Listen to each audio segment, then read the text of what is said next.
साफ्रोमबो बिमा बिफाया गावनि गथ'फोरखौ लुबैयो डक्टर इन्जिनियार जानायखौ, लाख थाखा खामायनायखौ, नाथाय लुबैया इसोरनि खामानि मावनायखौ। मालाबाबो एडभाइस होआ इसोरनि खामानि मावनांगौ होननानै, मानोना बेयाव थाखा फैसा गैया। थाङै थुङै हाजिरा मावग्रा, आबाद मावग्रानि फिसाला फिसाजोफोरासो आगान होयो हावरिया गोरिब नखरनि गथ'फोरा। नाथाय धोनि गोनां नखरनि गथ'फोरखौ मानो खोनाया इसोरनि खामानियाव आगान होनाय? मानोना बिमा बिफाया जेब्लायबो एडभाइस होयो बिदि जानांगौ, साख्रि मावनांगौ, हाजार लाख थाखा खामायनांगौ होननानै, नाथाय मालाबाबो बुङा इसोरनि खामानि मावनांगौ होननानै। मानि थाखाय धोनि माहाजोन नखरनि गथ'फोरा अख्रा, गोसो गोरा आरो गाज्रि जायो? मानोना जेब्लायबो बिसोरखौ थाखानि उनाव खारनो फोरोङो। बिमा बिफाया जेब्लायबो संसारनि गियानखौ लानानै, संसारनि बाथ्राखौ लानानै जेब्लायबो थुलुंगा होयो, नाथाय थुलुंगा होआ बाइबेलनि बाथ्राखौ लानानै, इसोरनि बोसोनखौ लानानै। बिमा बिफाफोर, अन्नानै गाज्रि मोननाङा। सासे गाज्रि गथ'आ गाज्रि जायो सासे मोजां बिमा बिफानि थाखायसो। बुनांगौ समाव बुयैनि थाखै, रायनांगौ समाव रायैनि थाखै, इसोरनि बोसोनजों फेदेरिनि थाखै।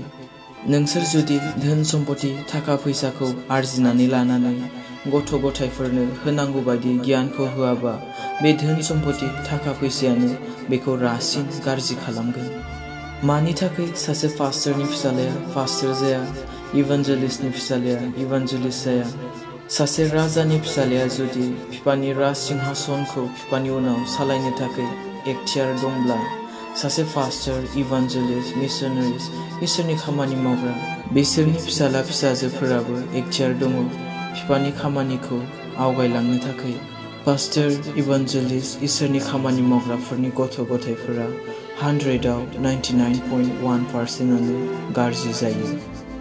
नंगौ, जों बयहाबो बोरा गुबुन गुबुन, नाथाय बोसोना बुङो मानसिखौ दानायनि खार'ना बेल' कि इसोरखौ बाख्नायनो, बेखौ सिबिनो, बिनि महिमानि थाखायल'।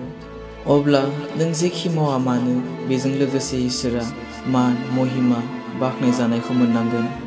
नंगौ, जों बयहाबो बोरा गुबुन गुबुन जानो हागौ, नाथाय जों जेखि मावा मानो जेब्लायबो इसोरखौ सिगाङाव दोननानैसो थाबायनो होदों बोसोना।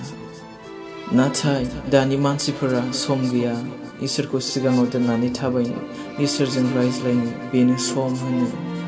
जेब्लायबो थाखानि उनाव खारनो थाखाय सम दङ, जेब्लायबो संसारनि फारसे खारनो थाखाय सम दङ, जेब्लायबो गावनि थाखाय साननो सम दङ, नाथाय इसोरनि थाखाय समानो गैलिया।